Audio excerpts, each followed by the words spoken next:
Hola, ¿qué tal amigas, amigos televidentes en Extra Plus? Un gusto saludarles, darles la bienvenida a esta edición de Adelante Nicaragua, edición que como todos los lunes aprovechamos para hacer un recorrido a través de los principales hechos en nuestro planeta, incluso hasta más allá de repente, con los doctores Humberto Vilés Bermúdez y Cairo Amador Arrieta. En esta ocasión, por un problema de conexión que hemos tenido, empezamos solamente con el doctor Humberto Vilés esperando que el doctor Cairo Amador pueda unirse a nosotros en esta conversación lo más pronto posible. Buenos días, Humberto. Buenos días, Néstor, equipo de trabajo de Extra Plus 37 y Adelante Nicaragua en particular. Pues rápidamente iniciaríamos el recorrido internacional por Europa porque se está calentando el viejo continente. Bielorrusia continúa en la incertidumbre. Ayer hubo multitudinarias manifestaciones en Minsk. Dicen que cuantitativamente supera a la del domingo anterior. Hay una imagen de video del presidente Lukashenko descendiendo de un helicóptero en la casa presidencial conocida como el Palacio de la Independencia de Minsk, descendiendo de un helicóptero con chaleco blindado, cargadores de fusil y un fusil sin cargador, pero simbólicamente Lukashenko va armado. Parece ser que dijo en un discurso ayer mismo en otra población, que no preciso ahora, pero no era en Minsk, que daba hasta hoy para que la gente que se está manifestando se lo piense mejor, ¿no? De manera que continúa la tensión en Bielorrusia. La actitud de la Unión Europea sigue siendo timorata, de manera que hay publicaciones, artículos de opinión en periódicos tan significativos como El País Español, que se habla del letargo geoestratégico de la Unión Europea, ¿no? Ante situaciones tan complicadas como, por ejemplo, la que se está viviendo en el Mediterráneo Oriental, ¿no?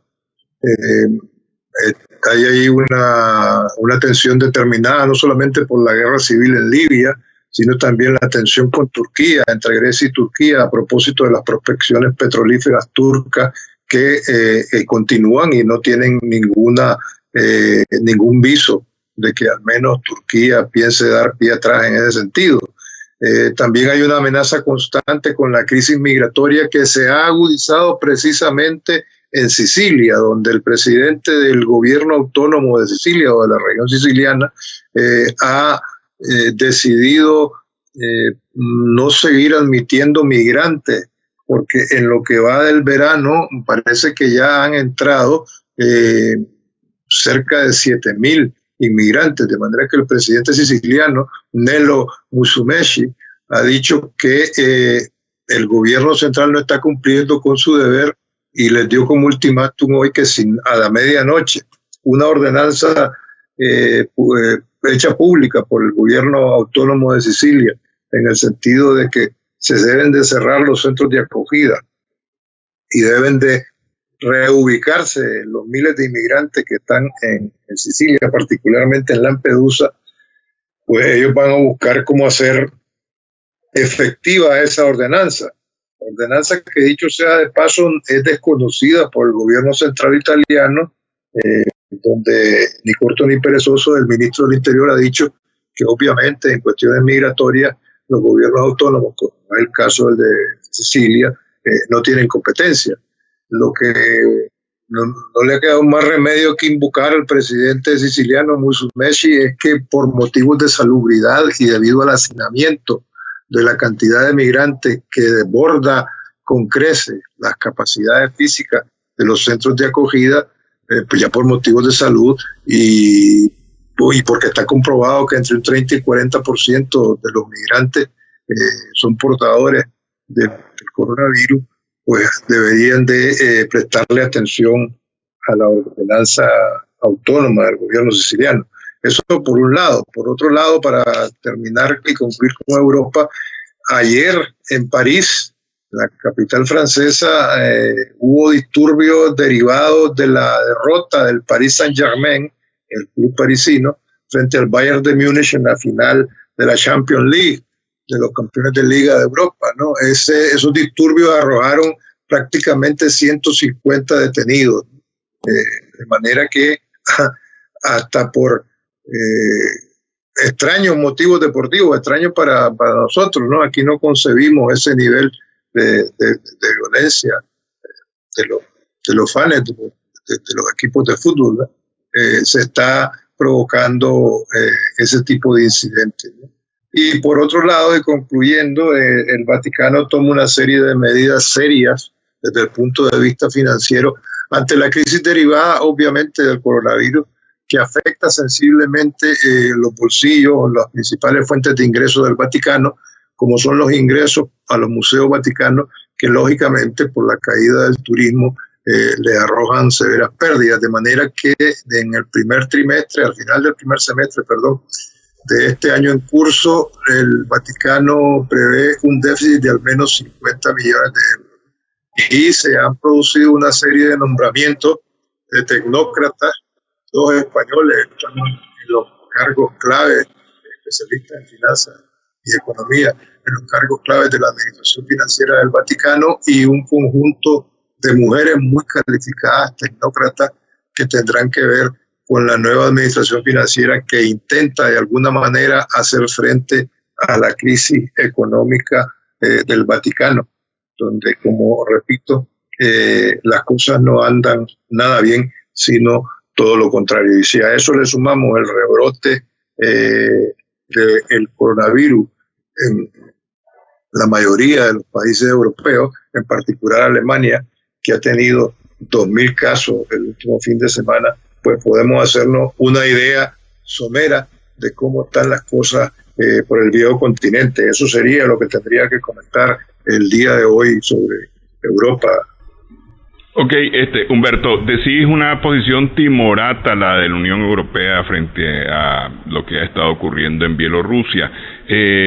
La candidata de la oposición, cuyo apellido no se me escapa en este momento, ha hecho llamados varios, ¿no?, para que la Unión Europea se manifieste y presione al gobierno de Lukashenko, y de alguna manera hemos escuchado algunas expresiones de funcionarios de la Comisión Europea diciendo que ellos no aceptan esos resultados, los resultados de las elecciones, que son la mecha o la chispa que ha causado las revueltas en Bielorrusia.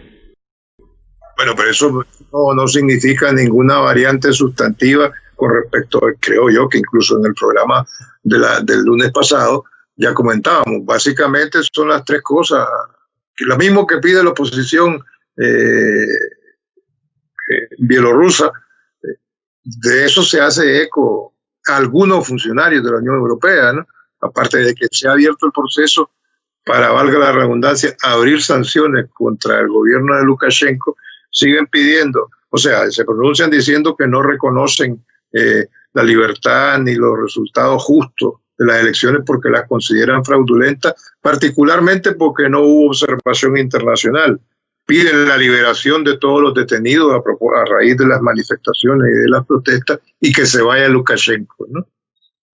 Sobre todo la Tijanovskaya, que así se llama la candidata de la oposición, que conforme a los resultados oficiales de las elecciones del 9 de agosto obtuvo el 10.8% de los votos. Tijanovskaya, que dicho sea de paso, se presentó porque es la esposa del candidato que fue inhibido por las autoridades electorales bielorrusas, ¿no? Ha dicho que ella está dispuesta ya a regresar a Bielorrusia. No olvidemos que se fue al exilio y está en Lituania, a partir del momento en que sean liberados todos los detenidos. Como que esa es la precondición que ponen. Pero insisto, repito, por parte de la Unión Europea, más allá de esos comentarios aislados a los que te has referido, Néstor, y del pronunciamiento derivado de la reunión de ministros de Asuntos Exteriores del viernes pasado, en relación a iniciar el proceso de sanciones contra Bielorrusia, no hay nada concreto. Por eso hablábamos de la actitud timorata de la Unión Europea, que no termina de despertar del letargo geoestratégico al que nos referíamos en el comentario anterior. Ahora, con esa imagen que describiste muy bien, la imagen de Lukashenko bajando el helicóptero con chaleco y con un fusil sin cargador, en cuanto vi la imagen, el primer pensamiento que me vino a la cabeza fue payaso. Es decir, me parece una payasada que él vaya con un fusil y un fusil además sin cargador. Es decir, me da la impresión que es una persona que no tiene ni la más remota idea de cómo se maneja eso y quiere dar una imagen que no está dando, todo lo contrario, me da esa impresión más bien, ¿no? Desde luego que cómo se manejan situaciones de este tipo, pues no debe tener mucha experiencia, pero tampoco olvidemos que no es ningún neófito, lleva no en balde 26 años. No, digo, por el hecho de estar armado, pues, es decir, si tiene una escolta, ¿para qué está armado? Pues, sí, acordémonos que esa imagen, que no es muy afortunada, sino todo lo contrario, en mi opinión, lo que ha querido, especulo yo, es reforzar el nivel de despliegue de las Fuerzas Armadas bielorrusas para contener cualquier intento de desplazarlo del poder, de derrocar a Lukashenko del poder por la vía violenta, ¿no? No, acordemos que sobre todo ha estado reforzando las fronteras con las guarniciones militares, sobre todo la frontera con Polonia, en el sentido de que hay una amenaza soterrada de la OTAN para agredir en particular a Bielorrusia, ¿no? Sí, ok. Paso al tema de Europa y coronavirus. Principalmente es España quien más ha resentido nuevos brotes del coronavirus. Me parece que miraba más de 100 lugares ya plenamente identificados como brotes de coronavirus en el territorio español. Y según lo que yo entiendo, es el país de la Unión Europea que está más afectado por este nuevo brote de la enfermedad. Ya se habla de cierre de fronteras, o no de cierre de fronteras exactamente, sino de ver qué es lo que se va a hacer con la frontera, qué es lo que va a suceder con la movilización de ciudadanos, y justo cuando todavía no termina el verano, y se está apostando justamente al verano para recuperar un poco financieramente a través del turismo. Sí, como bien comentás, en el caso de España, de lo que estamos hablando es de la multiplicidad de focos de rebrotes, ¿no? Pero cuantitativamente los casos, como comentaba yo con anterioridad, más abundantes se han dado este fin de semana en Alemania, en la República Alemana Federal, ¿no?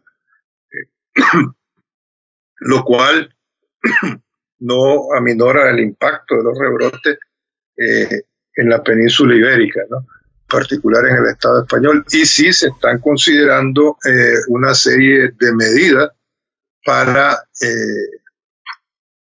reactivar las precauciones o la prevención ante un brote como el que está afrontando la península ibérica. Y no solamente la península ibérica, ya se está pensando en ver si es posible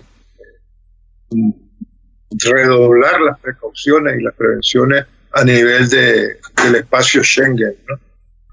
Las cosas están muy complicadas, ¿no? Y lo que preocupa sumamente, no solamente en España, sino a nivel de la mayoría del continente europeo, es la inmediatez, la cercanía de la vuelta al colegio, ¿ya?, de los niños ahora en septiembre próximo, ¿no? Hay un gran debate sobre eso, particularmente en el Reino Unido. Es muy álgido el debate en torno a esa situación, ¿ya?, de qué es lo que está pasando, o qué más que lo que está pasando, qué puede pasar con la vuelta al colegio, ¿no?, en septiembre próximo. Y entonces hay toda una campaña estatal en el sentido de persuadir a la población, y mayoritariamente a los padres de familia, de que la vuelta al colegio no es tan peligrosa como la ola de rumores, sobre todo en perspectiva del coronavirus, pueda significar, que no implica mayor peligro para los escolares, lo cual a estas alturas es muy difícil de convencer a nadie después de tantas cosas. Sí, es que justamente,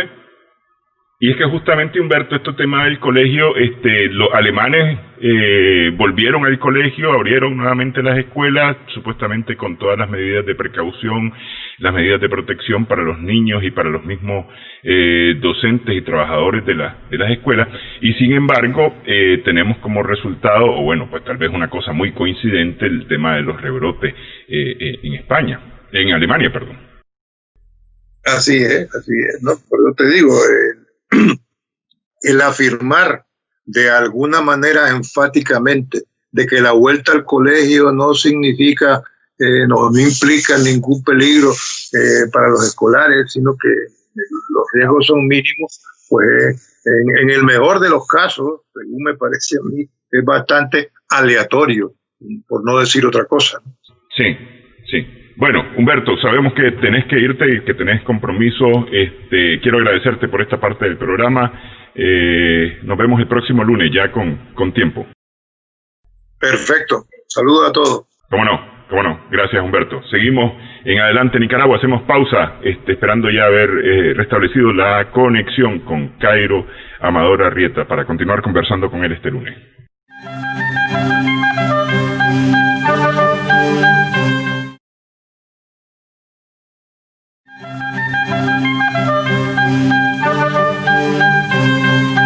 Seguimos en Adelante Nicaragua en Extra Plus. Hemos restablecido ya comunicación con Cairo Amador, el doctor Cairo Amador Arrieta, a quien saludamos. Saludos, Cairo. Gracias. Bueno, estamos hablando, tocó el tema un poco Humberto, el álgido problema y crucial problema en términos de educación y de desarrollo del regreso a clases, sobre todo de los muchachos que están en primaria. Y es interesante observar que este es un artículo del Economist de Londres que dice de que es el peso de lo que podía hacer la pandemia o el daño que le podía hacer la pandemia en la niñez es considerablemente menor al hecho de seguir confinados. El mundo de los niños no puede prescindir de lo que es la aproximación real, la socialización con los profesores, con sus alumnos, el desarrollo societal en los juegos, etc. Y según varios psicólogos de Inglaterra, especialmente, que fue donde se hizo este estudio, los niños tienden a desarrollar raíces, heridas, cicatrices emocionales muy fuertes de estar permanentemente confinados. No solamente eso, sino de que además dentro de los niños en general, los niños pobres sufren mucho más. Primero, porque normalmente tienen condiciones de hacinamiento. Segundo, porque sus padres a su vez tienen problemas económicos serios, algunos a estas alturas sin trabajo. Tercero, porque en el colegio ellos tienen asegurado, además de la parte societal, etcétera, tienen reservado, tienen su alimentación, su merienda escolar, que en este caso cada vez es mucho más importante. Los niños a su vez están el confinamiento hace de que reciban de primera línea todas las penurias que están ocurriendo alrededor de su casa. No es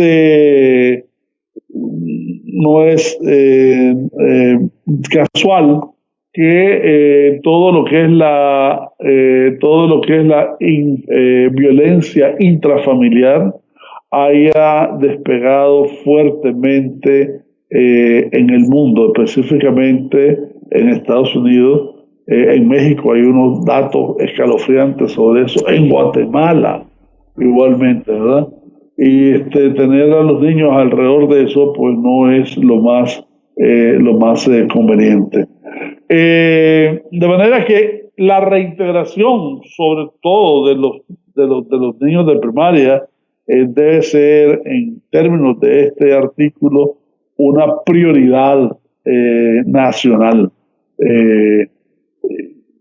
cuyos costos serían mucho menores que los costos de la misma pandemia. De hecho, dicen, creo que es el Lancet, una publicación médica, de que niños menores de 12 años tienen como 2000% menos de probabilidades de infectarse que los adultos. Así que alrededor de este tema, eso es muy, muy importante. Pero aparte de eso... Espérame, para salir del tema de los niños. Aquí en Nicaragua, una de las principales preocupaciones de los padres sobre los niños es la posibilidad que se puedan enfermar, sabiendo que las condiciones con que se puede enfermar un niño, con que se puede contagiar un niño, o los síntomas que puede presentar un niño, son mucho más leves que los que puede presentar un adulto, y cuanto más edad tenga, todavía más complicado puede estar.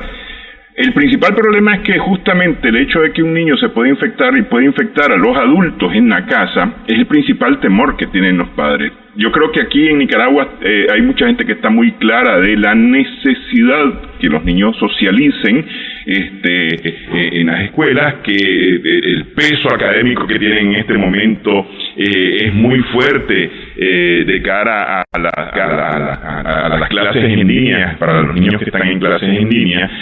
Alguien me decía que, por ejemplo, las clases que están por televisión requieren que uno de los padres esté ahí junto al niño que está recibiendo la clase, y eso ocurre muy pocas veces, ¿verdad? Entonces se hace como más fácil que el niño esté en la escuela a que esté en la casa, o se hace, es decir, de alguna manera los padres entienden eso, de que es mejor que esté en la escuela a que esté en la casa. Sin embargo, existe ese temor de que el niño se infecte y que vaya a infectar a los adultos en la casa, y especialmente, por ejemplo, en el caso de Nicaragua, donde viven incluso adultos mayores en la misma casa, es decir, viven abuelos y nietos, eso complica un poco las cosas. En efecto, pero de nuevo, la posibilidad de infectarse de los niños es sumamente baja. Y segundo, el efecto positivo que le da en términos de su fortaleza emocional es amplísimo. Y tercero, acordate que eso de en línea es una connotación más para sociedades desarrolladas que nosotros mismos. E incluso en algunos de ellos, en Estados Unidos incluso el 25% de la población tiene problemas alrededor del internet, ¿verdad? Sobre todo porque tampoco tiene 2 o 3 aparatos para cada uno de los chavalos que pueda tener. Pero en cualquiera de los casos, aquí en Nicaragua ese problema es mucho mayor, y la parte presencial es fundamental. De hecho, guardando por supuesto las debidas precauciones, la distancia, etcétera, ¿verdad? En ese sentido, decisiones del Ministerio de Educación de Nicaragua en ese particular creo que son totalmente pertinentes, ¿verdad? Sí, las decisiones institucionales están, lo que pasa es que están las decisiones personales, pues, y me parece que esas han pesado mucho en esta situación, en estas condiciones. Avanzamos, Cairo. Eso ha ayudado a que, como se ha hecho de esta pandemia, en el caso de Nicaragua, un factor más de politización. Entonces cualquier cosa está relacionado con los efectos políticos, y si es para tirarle al gobierno, con mucha más razón. Sí. Avanzamos entonces, Cairo. Justamente no dejamos el tema del coronavirus, porque me parece que el coronavirus también tiene una afectación para lo que está ocurriendo en California. Mira, el coronavirus, bueno, primero veamos qué es lo que está ocurriendo en California, ¿verdad? Y lo que está ocurriendo en California, de nuevo, son 370 diferentes incendios a lo largo de California, que abarca más de 60,000 hectáreas. Estás hablando de una tormenta de rayos, pero, o sea, enorme que fue calculada para el pasado fin de semana, para la pasada semana más bien, en más de 11.000 rayos. La calidad del aire en el área estaba tan mala que era la peor del mundo, y eso de alguna manera posibilita efectos posteriores respiratorios que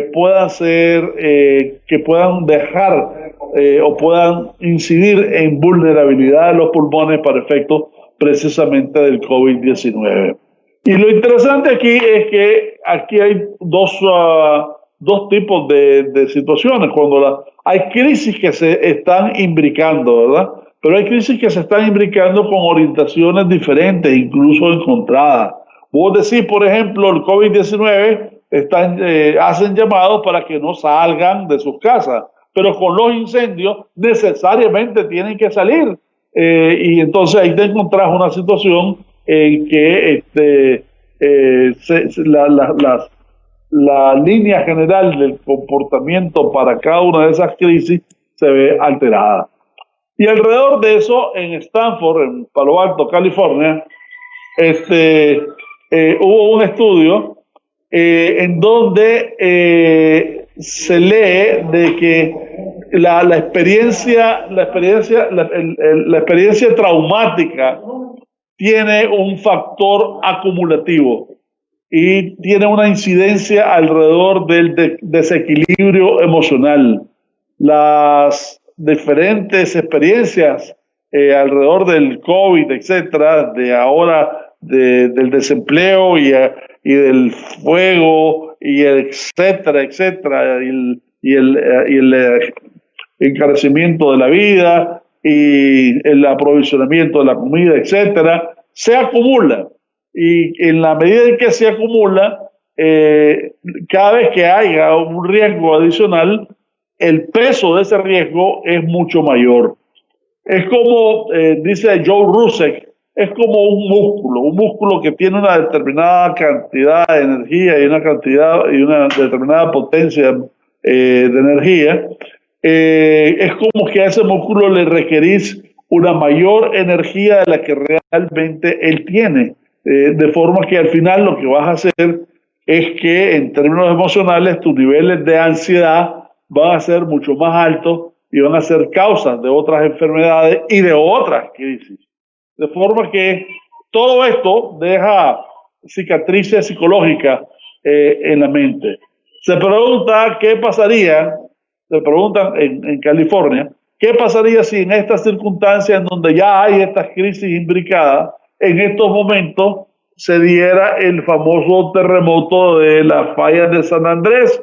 ¿Cuáles serían las reacciones, no solamente de la gente, sino también del sector que está supuesto a ayudar a la gente? En este sentido, los médicos y los bomberos, etcétera, etcétera, que de por sí ya ahorita tienen sus manos llenas y están al borde del cansancio, ¿verdad? En otras palabras, para hacer una síntesis de todo esto, cada crisis tiene y demanda manejos distintos, con pocas intersecciones entre sí mismas y en algunas veces con medidas encontradas.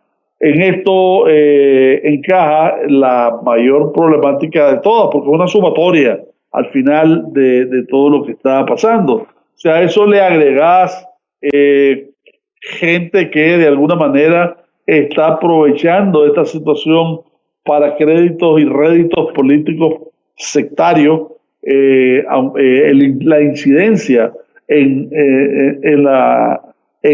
ya no tanto en la opinión pública, en las estructuras emocionales de la población, de la comunidad, tienden a desmejorarse, y de ahí el paso de la ansiedad y el camino y el tránsito a la depresión son muy cortos. Sí, efectivamente. Vamos a hacer una primera pausa en esta, o más bien una primera pausa con Cairo. Hablamos acerca de Estados Unidos, ya que nos quedamos ahí, hablamos acerca de Estados Unidos y sus candidatos a propósito de las convenciones, la demócrata de la semana pasada, la republicana de esta semana. Volvemos en breve.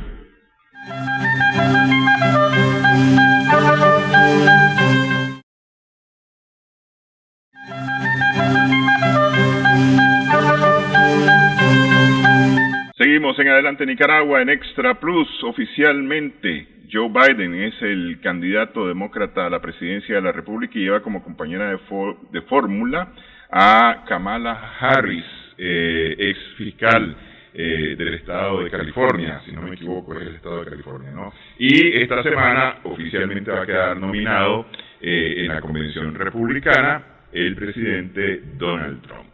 Las encuestas no van nada bien para Donald Trump, muestran una muy clara diferencia que antes no era tan clara por el tema del margen de error, pero ahora sí supera con creces el margen de error. Hay diferencias de más de 10 puntos en algunos casos. Cairo. Pues, efectivamente fue una pasarela de políticos demócratas, como lo va a hacer ahora de republicanos, ¿verdad? Difícil de resumir, pero por lo menos vamos a tocar las ideas principales de Michelle Trump. Michelle Trump, que a mi juicio se está catapultando como una líder política en Estados Unidos. Michelle Obama. Perdón. Obama, sí. Michelle Obama se está perfilando como una verdadera líder y no sería nada extraño que para efectos de las próximas elecciones ella tuviese alguna aspiración incluso presidenciable. Pues decía ella de que Donald Trump ha hecho posible que esta pandemia tenga una dimensión todavía peor de lo malo que en principio trae la propia pandemia. Es decir, ha hecho del mal de la pandemia que se multiplique enormemente. Bernie Sanders, por ejemplo, dice que hay que recordar que Bernie Sanders no endosó a Hillary Clinton en su momento, como ahora lo está haciendo con Biden, ¿verdad? Durante esta situación, dice de que con Trump lo inimaginable se ha vuelto normal. Y esto es importante porque si Sanders no endosó a Hillary Clinton, que era un poco más progresista que incluso que Biden, hay que recordar a todo esto que Biden es un demócrata centrista, un tanto conservador dentro de esa visión. Y sin embargo, en esta oportunidad, Sanders sí lo endosa. Y lo endosa porque dice de que en estas circunstancias el voto que viene en noviembre, el precio de perderlo sería, el precio de perder las elecciones próximas por parte de los demócratas sería sencillamente inimaginable. Por su parte, Obama comienza diciendo de cómo cambian los tiempos, ¿verdad? Un tipo como una alusión a Shakespeare. Y dice que de alguna forma los tiempos en que él comenzó su primera carrera electoral eran tiempos de esperanza y eran tiempos de cambio. Ahora con Trump se han encontrado momentos y tiempos de miedo y de total incertidumbre y decepción política. Así las cosas, esta semana, Kamala Harris, que además es la primera mujer que opta al puesto de vicepresidente de ascendencia que es afrodescendiente, pero a su vez es asiática, y a su vez, de alguna manera, porque su padre nació en Jamaica, tiene ese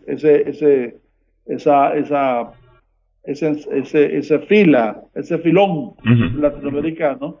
Dice de que no es asunto simplemente del voto de la gente de color, es asunto del voto de todo mundo, porque no ha habido un solo segmento poblacional, por lo menos de la parte laboral, proletaria, campesina, rural, etcétera, que haya sido beneficiada con ninguna de las políticas de Trump. Es más, alrededor de esto hay 2 o 3 criterios interesantes. Uno de ellos es, por primera vez se está planteando en una elección de Estados Unidos el hecho de que exista la posibilidad del presidente de no aceptar los resultados. Y otros dicen, y cuidado, porque aun cuando pierda Trump en noviembre, va a tener 70 y tantos días que no sabemos qué es lo que puede hacer. En términos de decisiones políticas, en términos de la paz mundial incluso, ¿verdad? Algunos dicen debería haber un movimiento, o el Senado o el Congreso en general debería tener la posibilidad, una de dos, o que no haga nada en los 70 días o que deje la presidencia desde que pierda. Normalmente se dice de que el presidente, una vez que pierde las elecciones, el presidente actuante, una vez que pierde las elecciones hasta el periodo en que tiene nuevo presidente del país, es lo que los gringos llaman un lame duck. Básicamente es alguien que no puede tener muchas decisiones. Pero eso es una situación que responde a la lógica de la transición y responde a la lógica de la continuidad. En el caso de Trump, esto es totalmente irracional. Ha probado ser no solamente irracional, ha probado ser narcisista, ha probado ser, en Nicaragua se le diría otras cosas, pero despierta entonces el temor de que no respete esos 70 días en términos de agresividad, sobre todo en política exterior. Y digo política exterior porque ese es uno de los filones que él se está defendiendo ahorita. Él dijo hace poco, si yo no gano las elecciones próximas, mejor pónganse a aprender chino, porque China, si yo no gano, va a dominar a Estados Unidos en los próximos años. Totalmente fuera de contexto, pero se nota entonces que el filón de las relaciones internacionales, sobre todo en términos de las amenazas que a Estados Unidos le puedan se pueda afrontar, van a ser parte de la campaña. En Costa Rica, por su parte, ahora que viene la elección, la convención republicana, solo leo 2 artículos de un artículo que se llama Después del americano feo, de Félix Gobeare. Dice, su retiro de tropas de Alemania abre un flanco a Rusia que profundizará su escalada caótica desde Ucrania hasta Oriente Próximo. Turquía fue envalentonada a revivir nostalgias otomanas. En el enrevesado conflicto entre Israel y Palestina, Trump descarriló décadas de diplomacia. Las relaciones entre Israel y los Emiratos Árabes refuerzan el frente sunita contra Irán y alimentan una carrera armamentista. Eso es presagio funesto porque Trump rompió el acuerdo nuclear con Irán, dejando sin control lo que puede convertirse en la mayor amenaza mundial, sin decir nada de la sensación de abandono de los palestinos. Y eso simplemente, este es un artículo de 4 páginas, me remito a estos 2 párrafos, que es básicamente el escenario que se encuentra en Estados Unidos de cara a esta nueva convención. Sí, estaba viendo yo durante la nominación el día martes de la semana pasada, que fue que se nominó oficialmente a Joe Biden y a Kamala Harris. El expresidente Clinton empezó diciendo que se trataba de la más importante entrevista de trabajo en donde se iba a escoger al próximo, al que iba a ser el próximo o el candidato a ocupar la silla presidencial en los Estados Unidos. Y dijo una cosa muy interesante: si ustedes quieren a alguien que esté trabajando en redes sociales o que se pase viendo las redes sociales y viendo televisión todo el día, pues voten por Trump, ¿va? Si ustedes quieren a alguien que trabaje, voten por Biden. Y entonces empezó a decir lo que me parece que podrían ser los ejes de campaña, o los ejes que van a dirigir esta campaña próxima en los Estados Unidos, estos 2 meses próximos en los Estados Unidos, casi 3 meses, que tienen que ver, uno, con el tema del manejo del coronavirus por parte de Trump, que según la mayoría de los que hablaron, de los políticos importantes que hablaron, demócrata, ha sido un manejo inadecuado en los Estados Unidos. El tema de la economía, y voy en ese orden, el tema de la economía, que dice que el país ha llegado a los niveles de desempleo más altos de los últimos años, y no solamente por el coronavirus, sino por el mal desempeño del presidente. El tema de la atención del presidente a las cosas importantes, que dice que no se está dedicando a las cosas importantes, se está dedicando a cualquier otro tipo de cosas, y la falta de cumplimiento de sus deberes. Me parece que esos son como los 3 grandes ejes en los que podrían dar la campaña demócrata para ganar la presidencia contra Trump.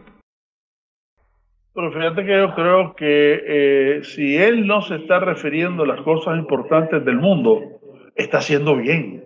Porque cuando se ha referido a las cosas importantes del mundo, es un caos. De manera que eso lo deberían de revalorarlo. No, pero es que acordate que lo que están diciendo es que ha dejado de tener una posición importante los Estados Unidos, una posición de dominio, una posición beligerante, porque Trump ha perdido esas opciones. Es decir, ellos lo que defienden es la hegemonía norteamericana. Bueno, no es tan cierto, y hablemos del caso de Taiwán para dar un ejemplo, ¿verdad? Si querés tocamos Taiwán después de la pausa. Hacemos una pausa y hablamos de Taiwán. Dale pues, hagamos la pausa pues. Regresamos en breve con Cairo Amador Arrieta.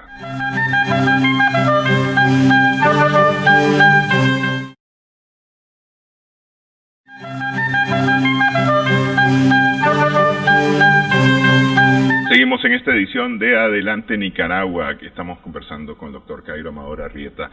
Decíamos el caso de Taiwán, Cairo. El caso de Taiwán es un caso reciente que además abona a la beligerancia provocativa de Trump, ¿verdad? Hace poco, la delegación del más alto nivel de Estados Unidos desde 1979, encabezada por Alex Sarr, secretario de Salud, se presentó en Taiwán. Beijing responde como esto es un acto de provocación. Pero inmediatamente alrededor de eso, ¿verdad? Alex Azar reafirma el compromiso de Estados Unidos con la defensa de Taiwán. Alrededor de eso, Beijing dice de que está haciendo un acto de lesión de la soberanía de China del concepto de una nación, 2 estados, y que Taiwán es parte de la nación china. Además de eso, recordemos el contexto en donde esto se da.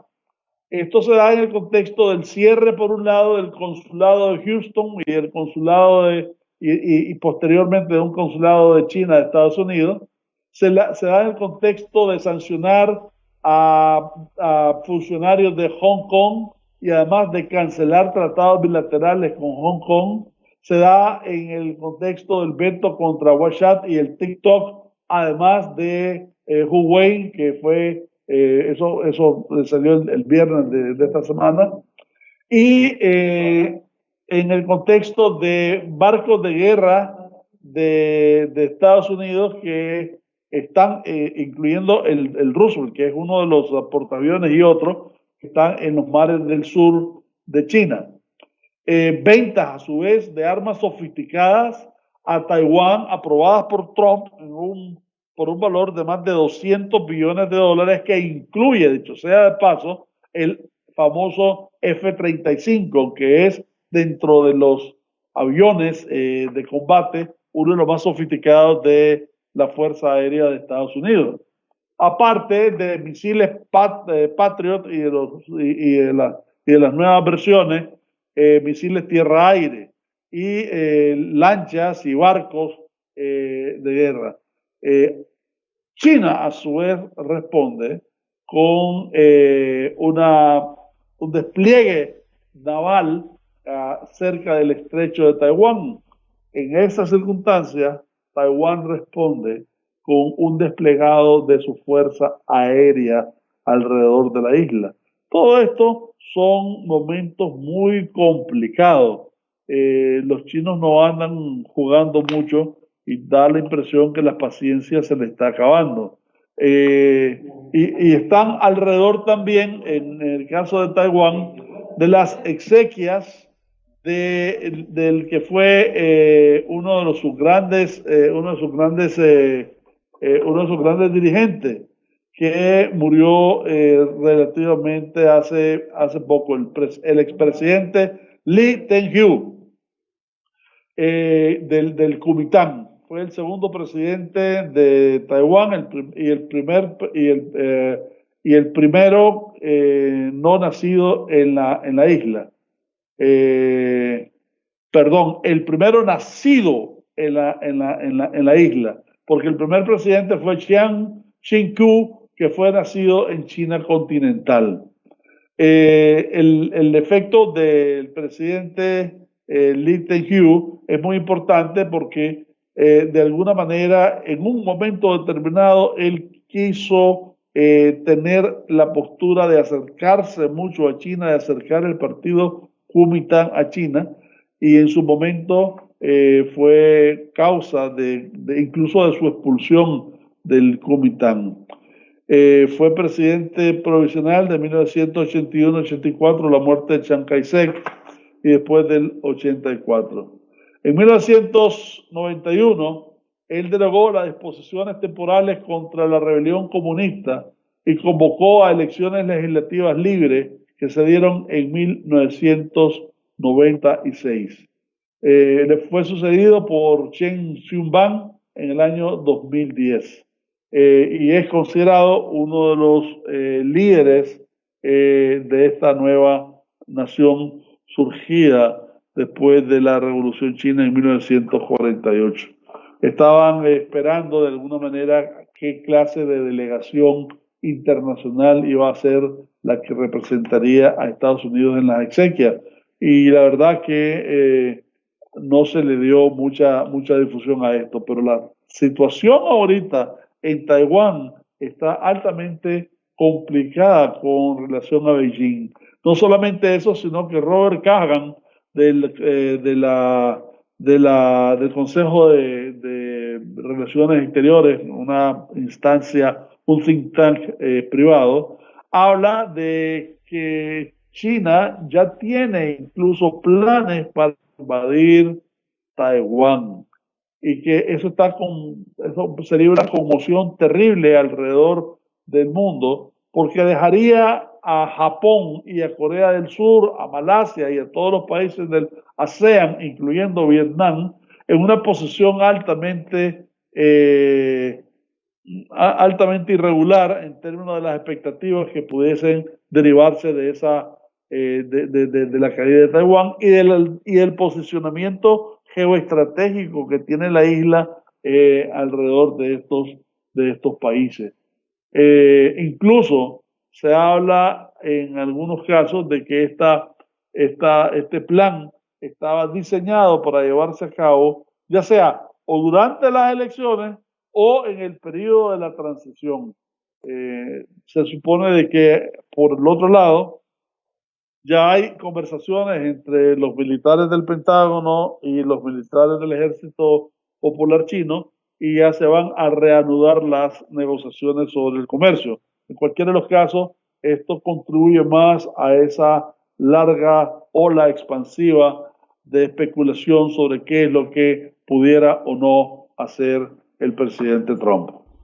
Ok, en el caso de la exequia del presidente o el expresidente Lee Teng-hui, más bien, que es considerado el padre de la democracia en Taiwán también, ¿no?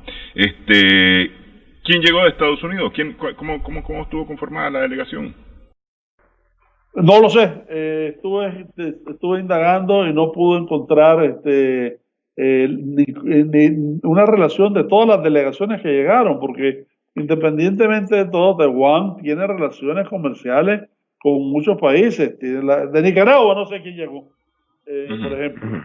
De manera que tiene relaciones diplomáticas con 15 naciones, ¿verdad? Sí. Pero tiene relaciones comerciales con todo el mundo. Sí.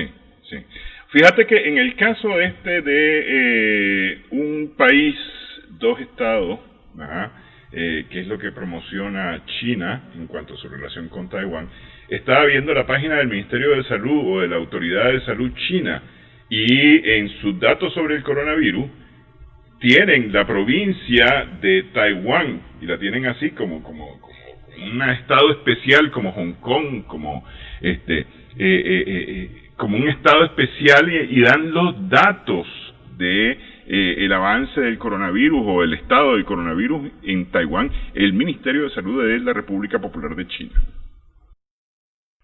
Bueno, y son relativamente bajos. Creo que llegan, y esa fue una de las razones, se supone, por qué el secretario de Salud llegó a Taiwán, ¿verdad? Se supone que al momento tienen menos, a estas alturas, 500 infectados con 7 víctimas mortales. Sí. Es relativamente bajo. Entiendo que esto ya ha subido un poco, pero sigue siendo bajo. Sí. Sobre todo porque Taiwán tiene cantidad de relaciones comerciales con China continental y específicamente con Wuhan. De manera que desde esa perspectiva la cantidad de víctimas es relativamente baja. Sí, pero bueno, el dato era que las estadísticas de China o los datos de China sobre el estado del coronavirus los publica no solamente, perdón, el estado de Taiwán, no los publica no solamente Taiwán, sino que los publica como propio la República Popular China. Es decir, no los publica aparte, ni los deja de considerar. Bueno, Cairo, Y hablando de ese continente, creo que podemos ir con la parte de China y de la ayuda social. Sí. Bueno, China hasta julio del 2020 en julio del 2020 tuvo 60 billones de surplus en su comercio internacional. Tiene una fuerte maquinaria de exportación, está exportando con muchos volúmenes a la Unión Europea e incluso a los Estados Unidos mismos. Las exportaciones de China no han caído, pero se mira que son mucho más, el surplus es mucho más, porque lo que sí ha caído son las importaciones de China, o sea, las exportaciones de los otros. De forma que, y si a eso le unís una baja en los precios de los commodities, el surplus se mira mucho más alto. Para decirlo en términos un poquito más entendibles, de cada dólar que China está exportando, 75 centavos son parte de sus importaciones. Ahora, para efectos de la manufactura, de cada dólar que está exportando, 50 centavos son para las importaciones. O sea, 50 centavos está generando como surplus por cada dólar. Cuando estás hablando de que el total de las exportaciones de China están alrededor de 2 trillones de dólares, te imaginas la cantidad que eso significa. Eso da lugar a otra situación, y es el hecho de que China y Rusia, entre otras cosas, ya están desplazando o ya desplazaron de alguna manera a Estados Unidos en términos de su función de ayuda social. China tiene un enjambre de organizaciones internacionales que no incluyen a Estados Unidos. está el AIIB, que es el Banco de Infraestructura e Inversiones de Asia, está la Unión Económica Euroasiática por parte de Rusia, está la Cooperación de Shanghái y está una unión de 16 países más uno que ahora incluye Grecia. Está el BRIC famoso, Brasil, Rusia, India, China y Sudáfrica. Está el BRI, que es la iniciativa del Belt and Road Initiative, y está incluso, ponen acá, incluso el CELAC como una organización proclive a las posesiones chinas. Todo esto ha cambiado la cohesión de la posesión tradicional del bloque oeste alrededor de la ayuda que el bloque oeste, valga decir, Europa, sobre todo los países colonizadores más Estados Unidos, han tenido en Europa, han tenido en África y en Asia. Ahora, por mucho, eso es ya un campo vedado para Estados Unidos y para muchos países europeos, y lo está asumiendo plenamente China y en cierta parte Rusia.